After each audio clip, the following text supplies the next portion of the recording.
Nous allons rendre la gloire à l'agneau.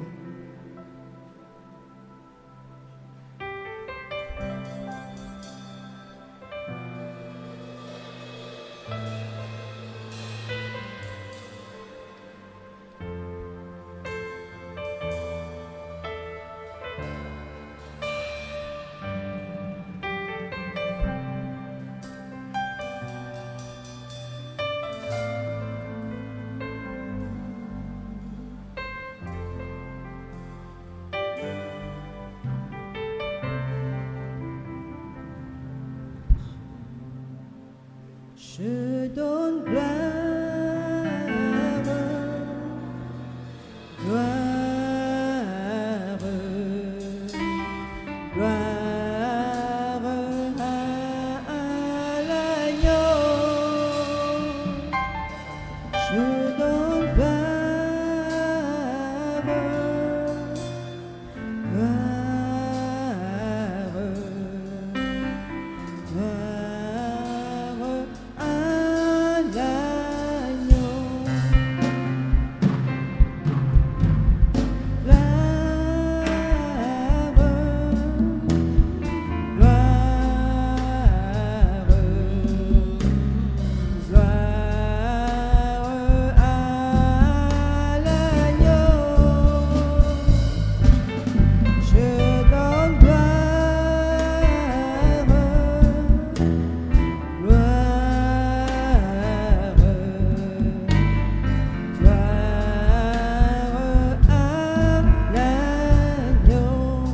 je donne gloire, je donne gloire, gloire,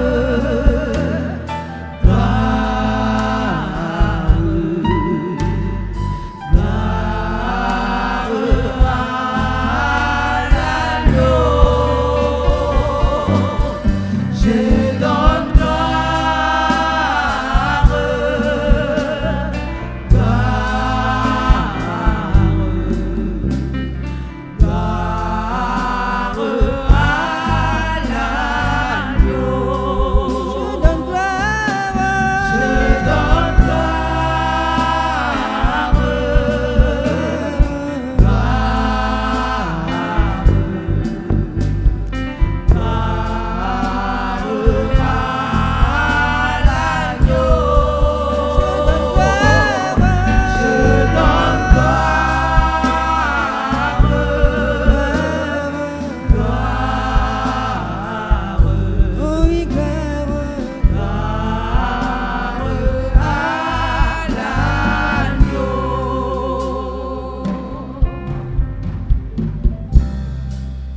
donne gloire, à l'agneau ce matin. Tout est bien fait, c'est bien fait dans notre vie. Donnons-lui toute la gloire parce qu'il le mérite.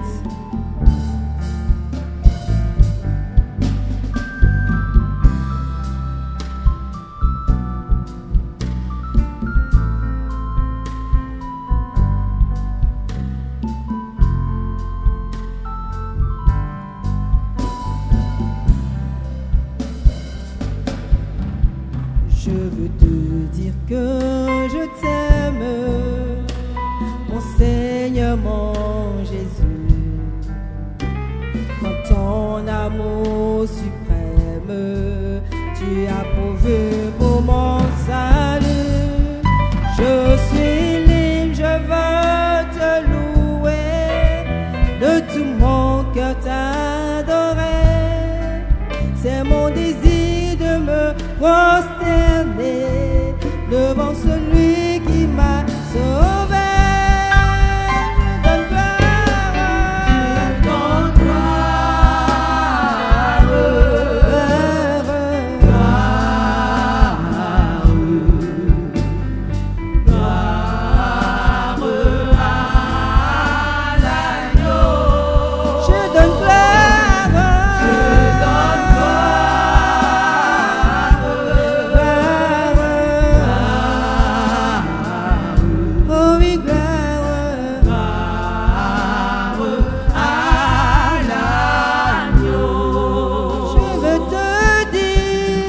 Je veux te dire que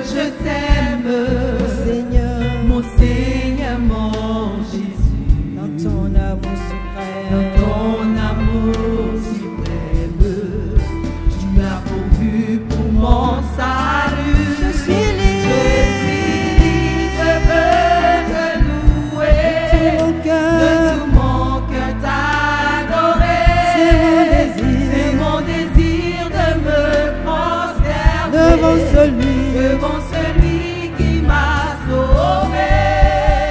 Je donne gloire,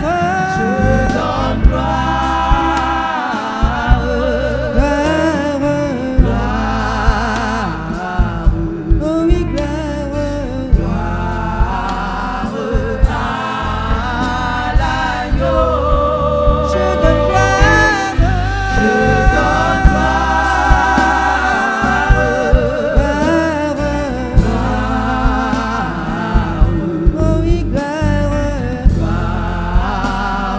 à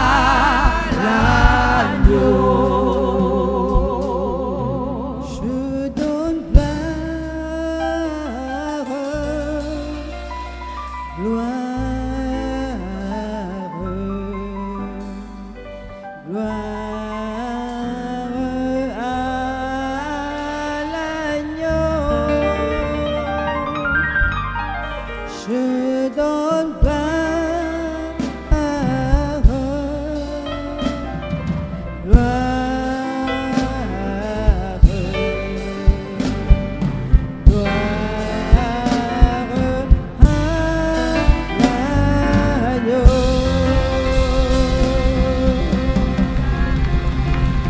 Amen. Amen.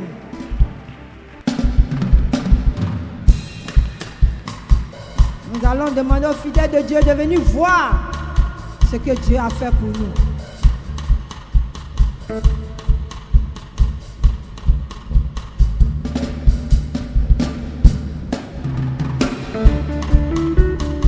Et pas. On se lève pour danser à la gloire de Dieu. Pour lui dire merci pour tous ses bienfaits dans nos vies.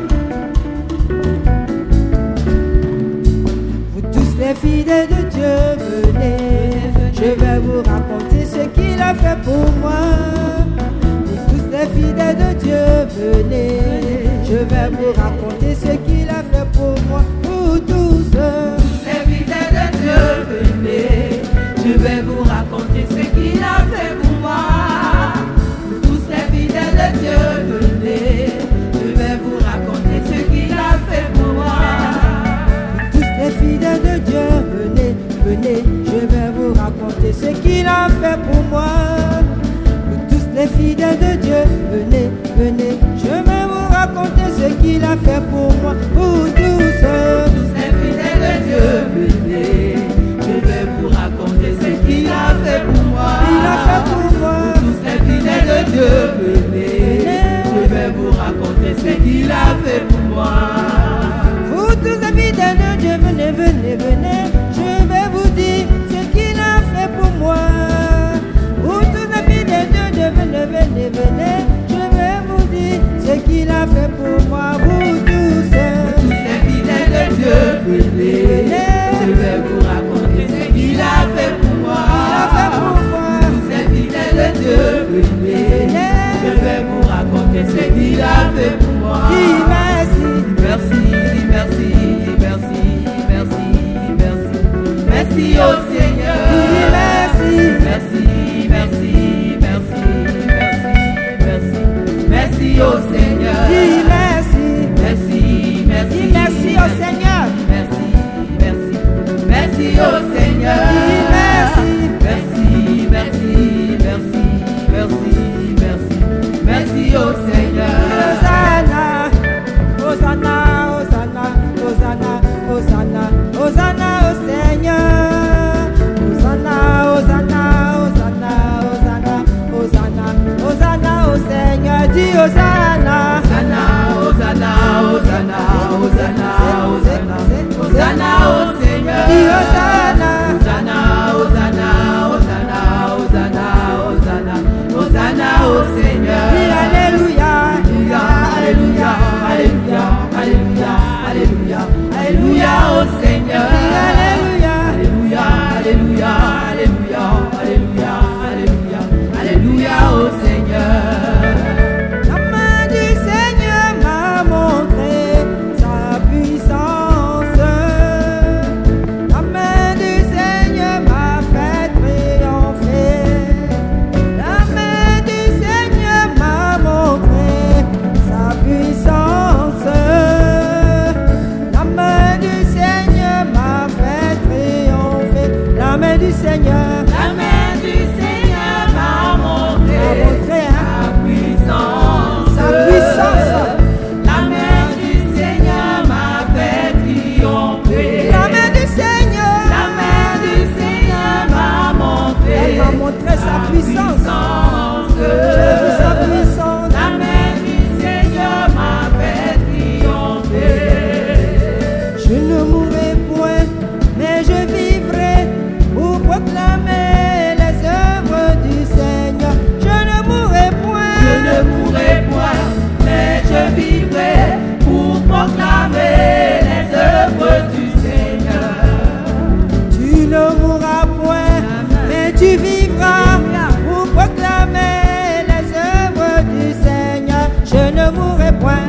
ne mourrai point, mais je vivrai pour proclamer les œuvres du Seigneur.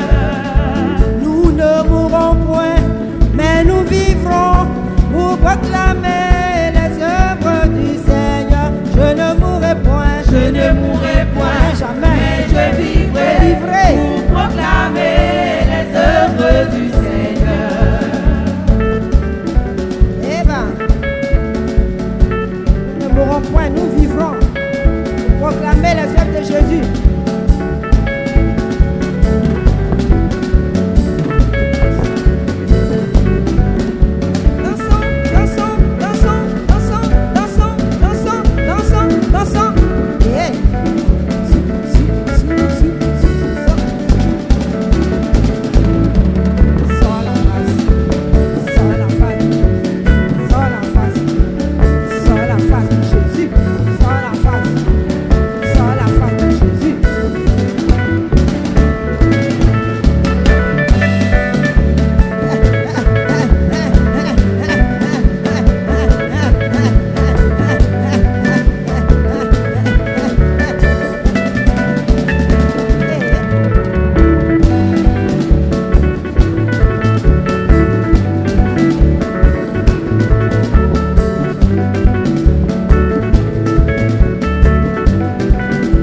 veux me réjouir dans le Dieu de mon salut, en Jésus mon roi. Il rend mes pieds semblables à ceux des bûcheux. Il me fait marcher. Il me fait marcher sur les lieux élevés. L'Éternel est ma force. Il rend mes pieds. Il rend mes pieds semblables à ceux des bûcheux. Il me fait marcher. Il me fait marcher sur les lieux élevés. L'Éternel est ma force. Il rend mes pieds semblables à ceux des bûcheux. Il me fait marcher. Il me fait marcher sur les lieux élevés. L'Éternel est ma force. Il rend mes pieds. Il rend mes pieds semblables à ceux des bûcheux. Il me fait marcher. Il me fait asseoir à la table des grands. sur les lieux élevés. L'Éternel est ma force. Alléluia, Alléluia, Alléluia, Jésus. Alléluia, Alléluia, Alléluia, Jésus. Allé, allé, allé. Alléluia, Alléluia, Alléluia, Jésus. Allé, alléluia. Alléluia, Alléluia, Alléluia, Jésus. Allé, alléluia. Alléluia, Alléluia, Alléluia, Jésus. Allé, alléluia. Alléluia, Alléluia, Alléluia, Jésus. Allé, alléluia. Alléluia, Alléluia, Alléluia, Jésus. Alléluia, Alléluia, Alléluia, Jésus. Allé, allé, allé. Alléluia, Alléluia, Alléluia, Jésus. Allé, alléluia. Alléluia, Alléluia, Jésus. Allé, allé, allé. Alléluia, Alléluia, Alléluia, Jésus. Allé, allé, allé. Alléluia, Alléluia, Alléluia, Jésus. Allé, allé, allé. Alléluia, Alléluia, Alléluia, Jésus. Alléluia, Alléluia, Alléluia, Jésus. Amen. Asseyons-nous. Que soit la gloire.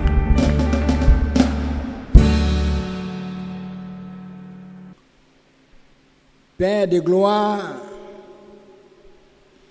Éternel notre Dieu, merci pour le privilège que tu nous donnes ce matin d'être parmi les vivants. Père, si nous sommes là, c'est par pure grâce. Et donne-nous ce temps pour pouvoir nous entretenir. Et pour ce faire, dispose le cœur de chacun de nous et utilise le serviteur que je suis pour que par ta sagesse, je puisse m'adresser à ton peuple. Merci d'être là présent parmi nous. C'est au nom de ton Fils Jésus que j'ai prié. Amen. Proverbe 18, verset 21. Je lis la parole de Dieu. Les paroles peuvent être source de vie ou de mort. Qui aime parler doit en accepter les conséquences. Frères et sœurs, à travers ce passage, Dieu est très, très sérieux quant à tout ce qui sort de notre bouche. Vous savez, pour Dieu, les paroles que nous sortons de notre bouche ont un pouvoir de vie ou un pouvoir de mort. En d'autres termes, les paroles qui sortent de notre bouche peuvent soit détruire, soit construire.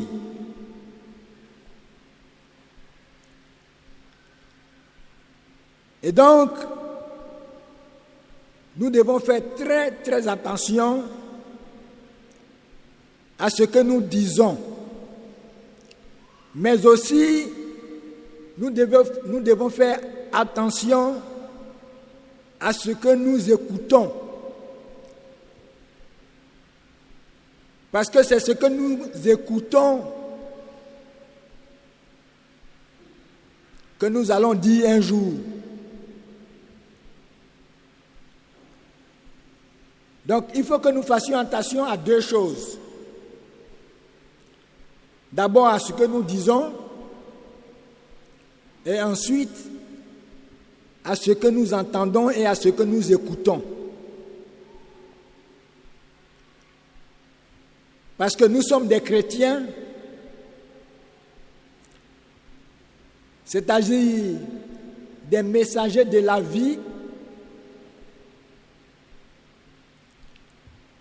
Et donc, il n'est pas intéressant pour nous de faire sortir de nos bouches des paroles porteuses de mort.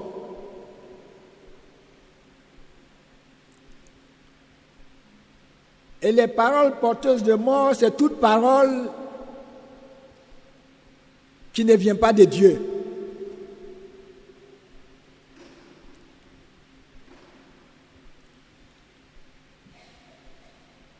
Et ces derniers temps,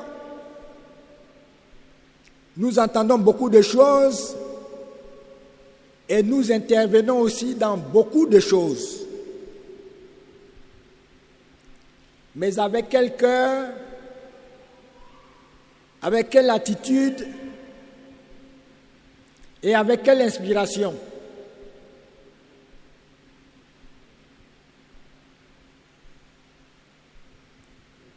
Avant de continuer,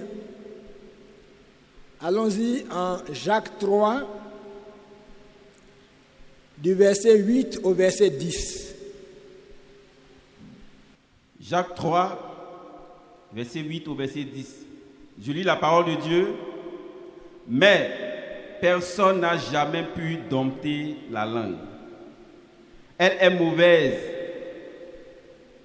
et sans cesse en mouvement. Elle est pleine d'un poison mortel.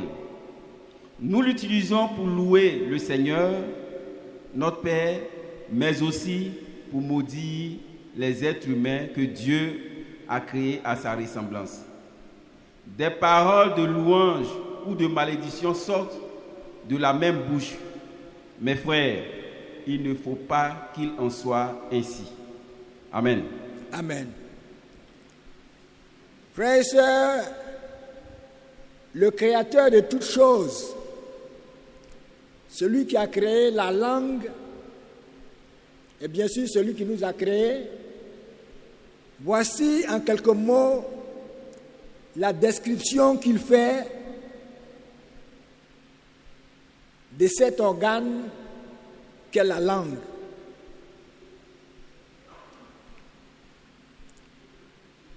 Il dit que la langue est très pernicieuse.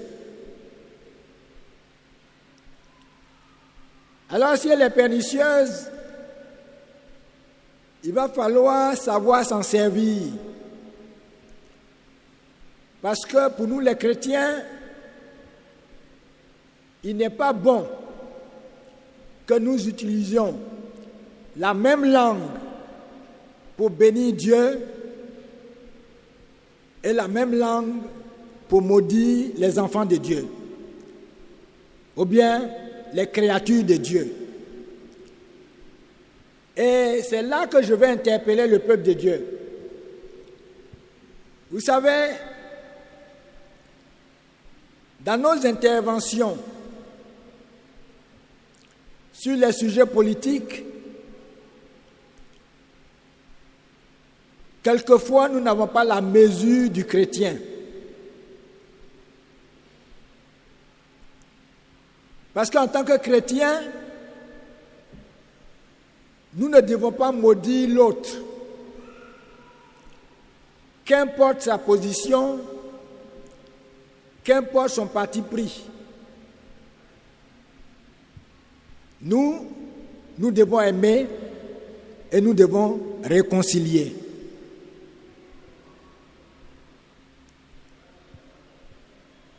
Mais nous ne devons pas être véhéments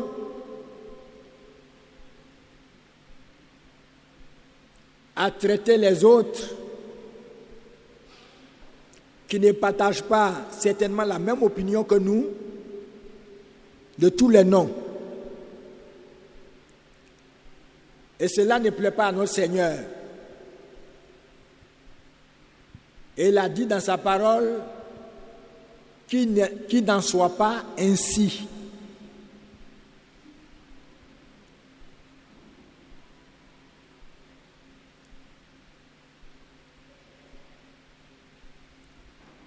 Alors, que faire face au remous politique?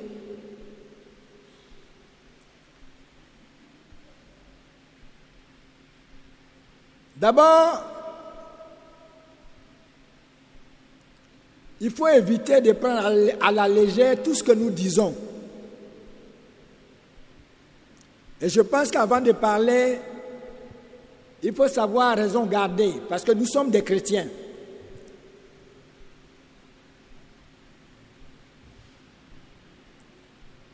Parce que nous risquons d'être en porte-à-faux avec le Dieu que nous servons. Donc, que faire face au remous politique? Nous devrions, en tant que lumière et celle du monde,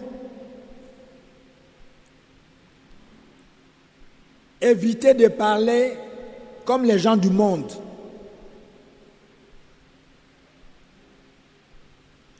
Éviter de rentrer dans des débats mondains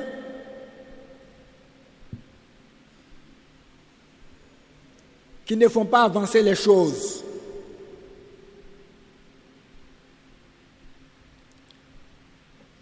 Et cela nous amène la plupart du temps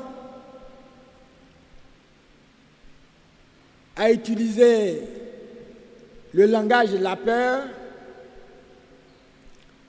le langage de l'angoisse,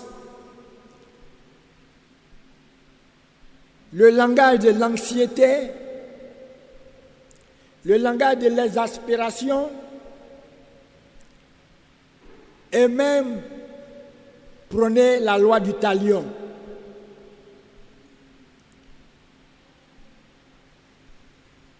Notre Seigneur nous dit que cela ne soit pas ainsi.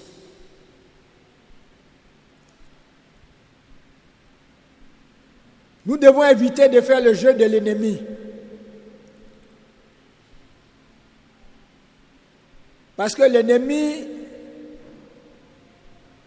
il veut d'abord saper notre foi. L'ennemi, de manière insidieuse, veut distiller dans notre discours le doute, le scepticisme, le mensonge, le manque de foi, la panique, et j'en passe. Mais voyez-vous, la situation est telle qu'elle est, mais notre Dieu a une position invariable. Sa parole est vérité. Elle sera vérité en tout lieu et en tout temps. Donc nous, en tant que chrétiens, que devons-nous faire? Il est temps pour nous les chrétiens de déclarer notre triomphe garanti par ce que Dieu a déjà déclaré à notre sujet. Voyez-vous, à travers la Bible, Dieu a déjà déclaré des choses à notre sujet. Et c'est ces choses-là que nous devons déclarer. Parce que c'est ces choses-là qui sont vraies. Ce n'est pas la réalité autour de nous ou ce n'est pas ce que nous entendons autour de nous. Allons-y ensemble pour nous rassurer. Allons-y ensemble en Romains 8, du verset 35 au verset 37. Qui nous séparera de l'amour de Christ? Sera-ce la tribulation, ou l'angoisse, ou la persécution, ou la faim, ou la nudité, ou le péril, ou l'épée? Selon qu'il est écrit, c'est à cause de toi qu'on nous met à mort tout le jour, qu'on nous regarde comme des brebis destinées à la boucherie. Mais dans toutes ces choses, nous sommes plus que vainqueurs par celui qui nous a aimés. Amen. Frères et sœurs, je souhaiterais que nous retenions cela. Tu peux répéter la dernière phrase, s'il te plaît? Mais dans toutes ces choses, nous sommes plus que vainqueurs. Nous sommes plus que vainqueurs. Par celui qui nous a aimés. Par celui qui nous a aimés. Je pense que ça mérite votre acclamation.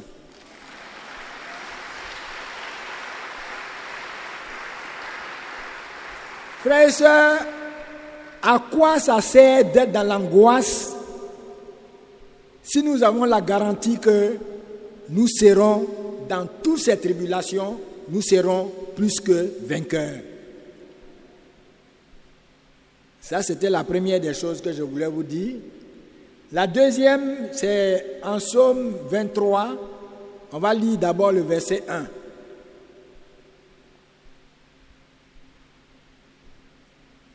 Psaume 23, verset 1.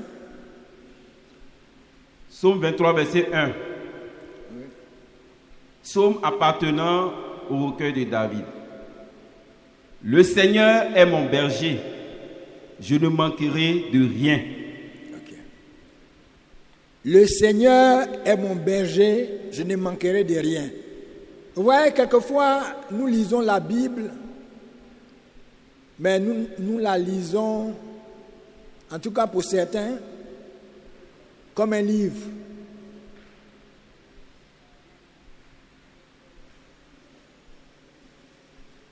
Un livre commun. Quand notre Seigneur dit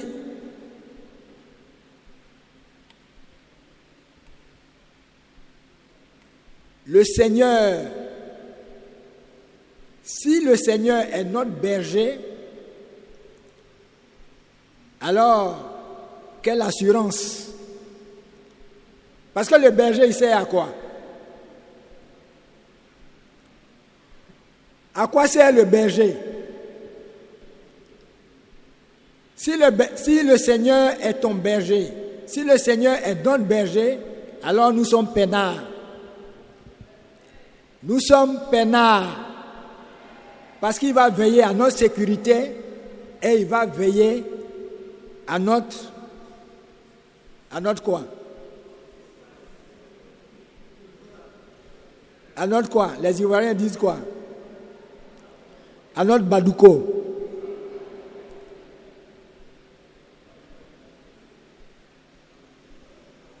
Il va veiller non seulement à nous protéger, mais à combler tous nos besoins. Amen, frères et sœurs. Alors, d'où nous viennent la peur et l'angoisse? Allons-y au verset 4, s'il te plaît. Le verset 4, Psaume 23, verset 4. Même si je passe par la vallée obscure, je ne redoute aucun mal. Ok, certaines versions disent, même si je passe par la vallée de l'ombre de la mort, je ne redoute aucun mal parce que mon Seigneur est avec moi. Amen. Amen. Elle est le même hier, aujourd'hui et éternellement. Amen. Ce que Dieu nous demande, c'est de vivre par la foi.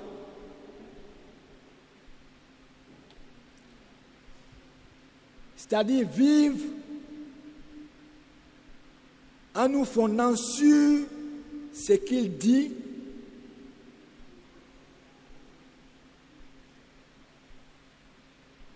en nous fondant sur toutes ses promesses.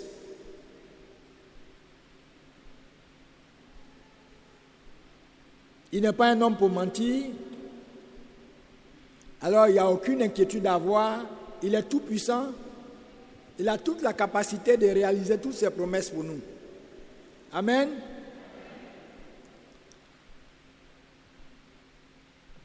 Et la foi s'applique à tout. Voyez-vous,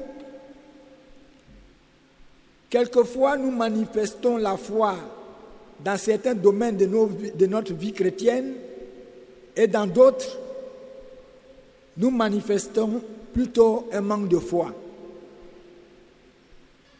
Tout ce qui concerne le royaume de Dieu relève de la foi. Et toutes ces choses ne peuvent être appréhendées que par la foi. Tout autre moyen n'est qu'une erreur. Et c'est ces erreurs dans lesquelles nous tombons. Parce que nous voulons raisonner, on veut raisonner avec les choses de Dieu. Mais les choses de Dieu vont au-delà du raisonnement. N'est-ce pas? Dieu n'est pas limité par le temps. Amen. Il n'y a rien d'impossible à Dieu. Il n'est pas limité par le temps. Donc, au lieu de raisonner, on ferait mieux de manifester notre foi et de soutenir cette foi-là par la prière et le jeûne. Vous allez voir que Dieu va continuer de faire son miracle. Et ce qui est intéressant, c'est le fait que Dieu nous a donné Jésus. Mais en fait, nous disons Jésus, Jésus, mais est-ce que nous savons le pouvoir que c'est? Le nom de Jésus seulement. Philippiens 2, du verset 9 au verset 10. Philippiens 2, verset 9 à 10. Oui. Je lis la parole de Dieu. Oui. C'est pourquoi aussi Dieu l'a souverainement élevé et lui a donné le nom qui est au-dessus de tout nom, afin qu'au nom de Jésus, tous genoux fléchissent dans les cieux et sur la terre et sous la terre, et que toute langue confesse que Jésus-Christ est Seigneur, à la gloire de Dieu le Père. Amen. Frères et sœurs, le nom de Jésus en lui seul ouvre les portes du ciel. Le nom de Jésus seul fait reculer le royaume des ténèbres.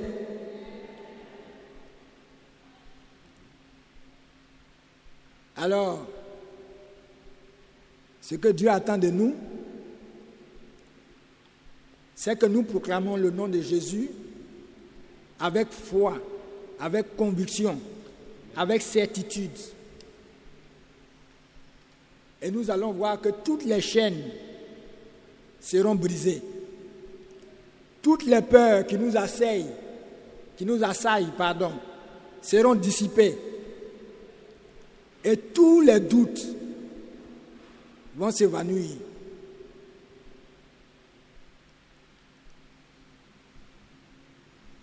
Alors, le défi est toujours là. Il faut qu'on parvienne à atteindre notre but. 2 Corinthiens 9, versets 6 à 11. Amen. 2 Corinthiens 9, versets 6 à 11. J'ai lu la parole de Dieu. Sachez-le, celui qui sème peu, moissonnera peu, et celui qui sème abondamment, moissonnera abondamment. Que chacun donne comme il a résolu en son cœur, sans tristesse ni contrainte, car Dieu aime celui qui donne avec joie. Et Dieu peut vous combler de toutes sortes de grâces afin que possédant toujours en toutes choses de quoi satisfaire à tous vos besoins, vous ayez encore en abondance pour toutes bonnes œuvres.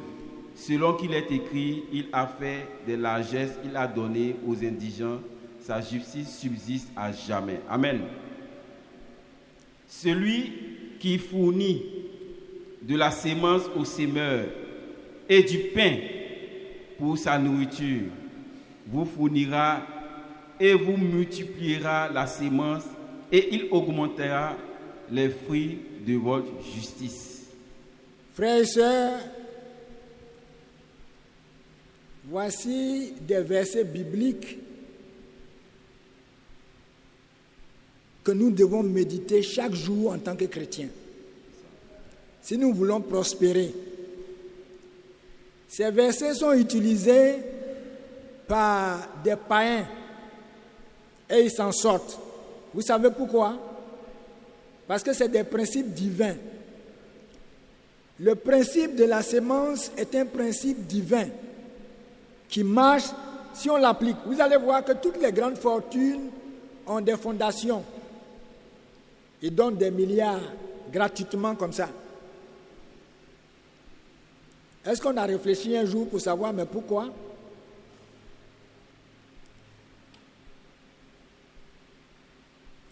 Dans tout ce que Dieu nous donne, il y a deux parties. Il y a le pain et il y a la sémence. Le pain, c'est pour nous. Maintenant, la sémence, c'est pour qu'on sème. N'est-ce pas? Maintenant, si nous mangeons en même temps le pain et la sémence, forcément, on va avoir des difficultés quand il s'agit de s'aimer. Et quand tu sèmes, forcément, tu récolteras plus que tu n'as sémé.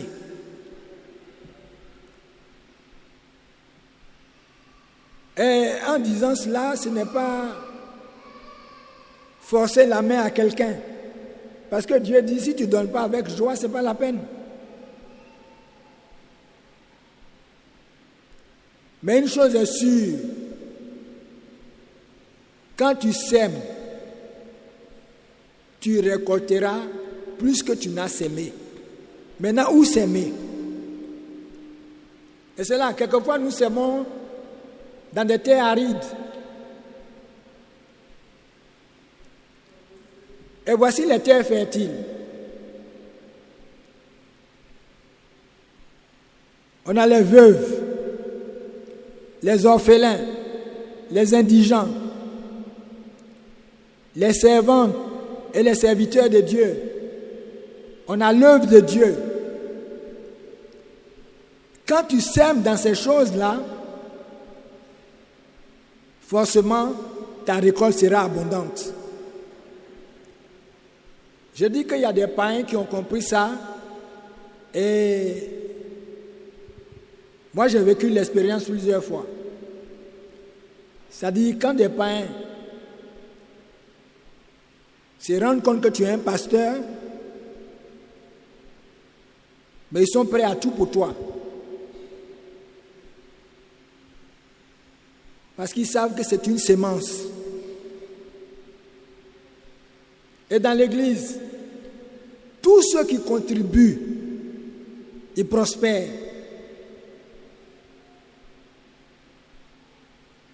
Mais voyez-vous, ce qui nous tue, c'est que quand on parle de prospérité, on ne tient pas compte de beaucoup de choses.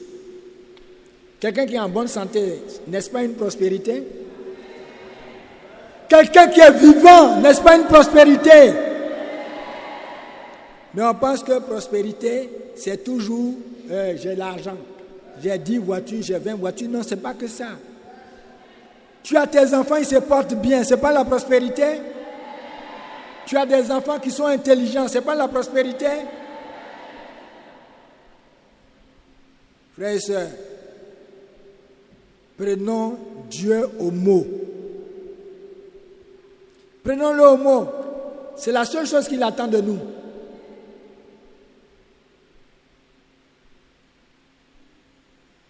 Il n'y a pas de hasard dans son église. Il n'y a pas de hasard. C'est nous qui nous embrouillons. Je ne sais même pas pourquoi je vais discuter du montant de la promesse. Pourquoi je vais discuter du but? Parce que personne ne viendra avec un fusil pour me dire pourquoi ça n'a pas été atteint. Alors je vais te mettre en prison. Moi, j'active ma foi pour payer ce que j'ai promis de payer. Toi, fais de même. Mais sache une chose, c'est que donner dans le royaume de Dieu, ce n'est pas une soustraction. C'est une multiplication. Que Dieu te bénisse.